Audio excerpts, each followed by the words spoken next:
नमस्कार. चला तर मी कल्पना आज एक नवीन रेसिपी घेऊन आलेली आहे. ह्या ठिकाणी 1 बाउल इतका आपण तांदूळ घेतलेले आहेत. रेशनचे तांदूळ घेतलेले आहेत, कुठल्याही क्वालिटीचे घेतले तरी चालतात.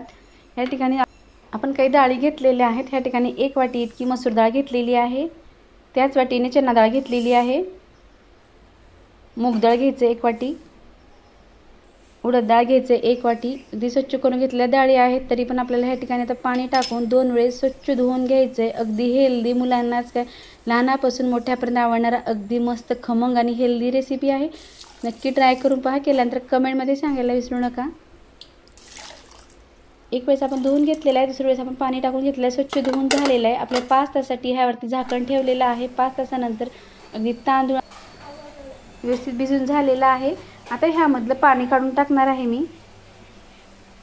अगदी छान कीच आपल्याला डाळ भिजवून घ्यायचं होतं. 5 तास आपल्याला पुरेसे आहेत, नाहीत रात्रभर ठेवलं तरी चालते. अगदी मस्त डाळ आणि तांदूळ भिजून झालेले आहेत. मिक्सरला आता ह्याची ग्राइंड पेस्ट बनवायचं. अगदी दरदरीत ठेवायचं नाही. जितकं जमेल तितकं आपण छानचं पेस्ट बनवून घेणार आहोत.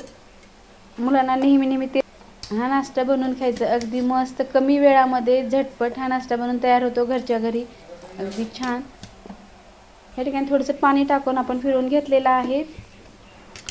जास्तीचं पाणी टाकलेलं नाही, अगदी थोडंसं पाणी टाकून फिरवून घेतलेलं आहे. पाहू शकतो ह्या ठिकाणी पिठाची कन्सिस्टन्सी कशी ठेवली आहे. अगदी ह्याच पद्धतीने आपल्याला पीठ काढायचं आहे. सर्व पीठ मी त्याच पद्धतीने काढून घेणार आहे.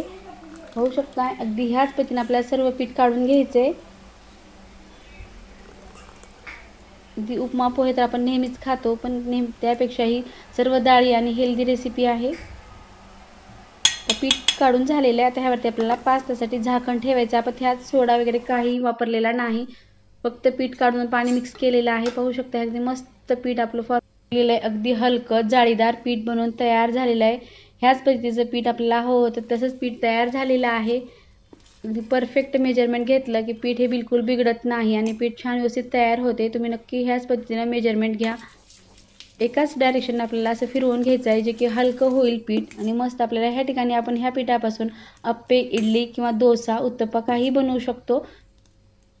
ह्या ठिकाणी थोडंसं मी तर काढून घेऊन ह्यात पाणी टाकून घेणार आहे. आपल्याला उत्तप्पा बनवायचा आहे.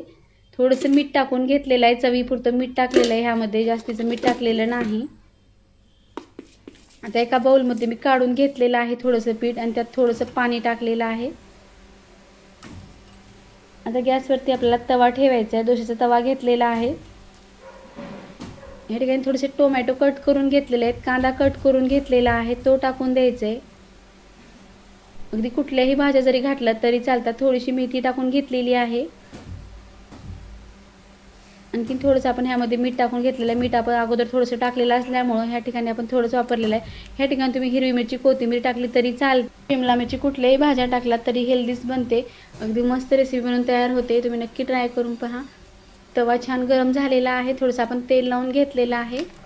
आता पळीने आपण थोडं करून जे बॅटर तयार करून घेतलेलं आहे ते टाकून द्यायचं आहे. तवा जास्त कडकडीत गरम करायचा नाही, मीडियम गरम झाला तरी चालतो. जास्त गरम झाला तर पीठ हे पसरणार नाही, त्यामुळे थोडंसं मीडियम गरम करून घेतलेलं आहे.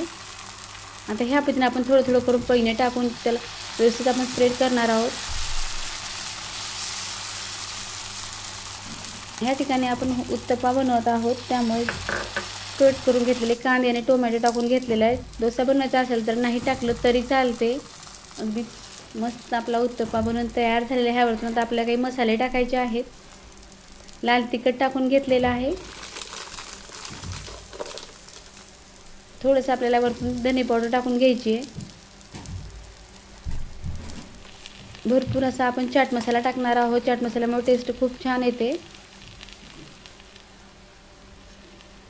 भरपूर असा चाट मसाला टाकून झालेला आहे. आता पूर्ण आपले मसाले टाकून झालेले आहेत. 2 मिनिटाकरता झाकण ठेवायचं आहे, जे की टोमॅटो आणि कांदा जो आहे तो कच्चा आहे, वाफरून गेला छान शिजला जाईल.